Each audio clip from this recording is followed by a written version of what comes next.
welcome back to another unboxing figure review. Today we have, from the Masters of the Universe, Ram Man Deluxe figure. This is one of the figures that I kind of passed on and was waiting for this guy to go on clearance or get reduced before I picked him up.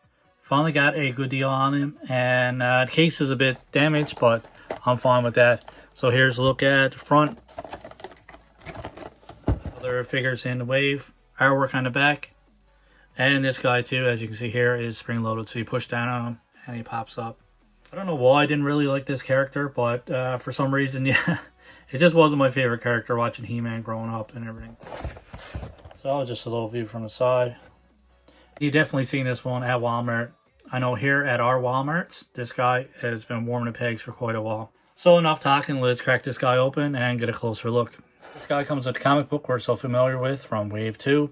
If you collect these, you know that inside there is no words, just artwork. Pretty cool artwork in these.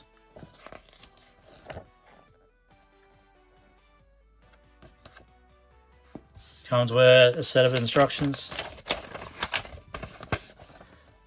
So these parts are actually removable.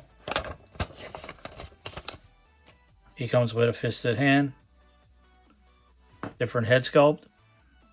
Comparison to both. So the only difference is his face is covered over right here. He does come with a double bladed axe and a single bladed axe as well. Give you guys a closer look all the way around. Not a bad looking figure, pretty clean looking figure. So the cool thing about this figure is push down on him, click, and then he jumps up. Brings you back to the old days, back in the 80s and 90s when this thing was pretty common in toys.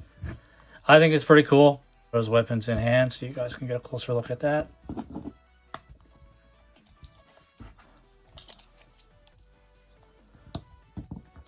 They slide in nice and easy. Pretty cool weapons, man. I think you can actually turn these into cool customs, man. Just to spend a little bit more time. Let's give it a nice paint job. I think these would be pretty cool. With his weapons in hand, just give you guys a view from the side, the back, the other side. I'm going to switch out that other head sculpt for you guys. Pops out pretty easy. And I gotta say, I do like this one a bit more. I do like his face being covered. The other head sculpt does have a dent in his helmet as well. Pretty much identical with the exception of the part here covers his face a bit more. But his eyebrows are the same, his eyes are the same, and you can see that his nose. So basically the same face sculpt, just a few changes to the front of his mask. Let's go over articulation. Obviously, there is very limited movement. It does go side to side a little tiny bit. But like I said, it's very restricted. His arms go up this far. A little bit restricted by his armor. So if you do want a full rotation, you can't get a full rotation without his arm popping out. Now you can put it out straight and turn it all the way around, so you do get a full rotation, just not vertical. There's single jointed elbows. Not a whole lot of range of motion in the elbows. So it goes back this far, forward this far. There's a full rotation at the wrist. His wrists do go back this far and forward this far, so a little bit of movement there. Obviously there is no torso swivel or anything like that on these. Now like the other ones in the wave, bottom part of his legs do spin all the way around. There is a little bit of articulation in these. Back this far, forward this far. I think there's 9 points of articulation overall for this figure. Not as articulated as obviously like a He-Man and all the other figures in the wave. So the people that play with this one, it's going to be using it for the same thing anyways. Which is, like I said, pretty cool.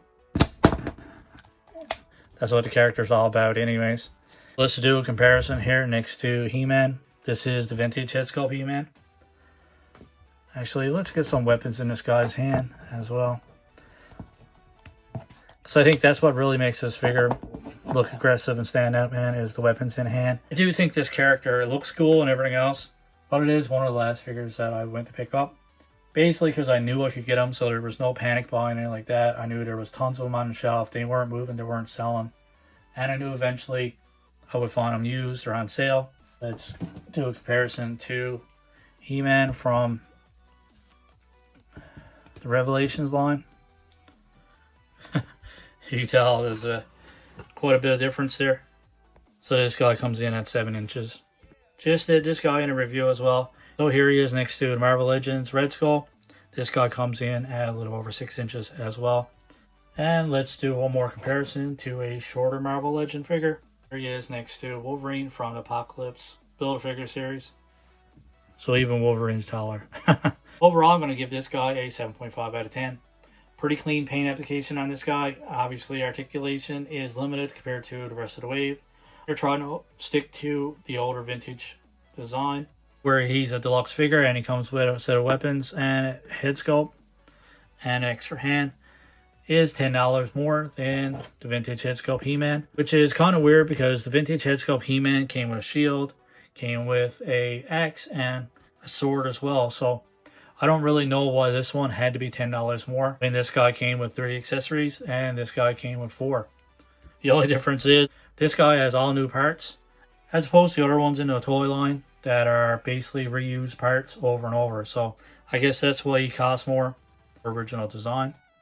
But either way, I got him for a little over $10 anyway, so I'm not complaining. One more closer look at the back, side, and all the way around. As I always, want to thank you guys for watching. If you like our video, don't forget to click that like button.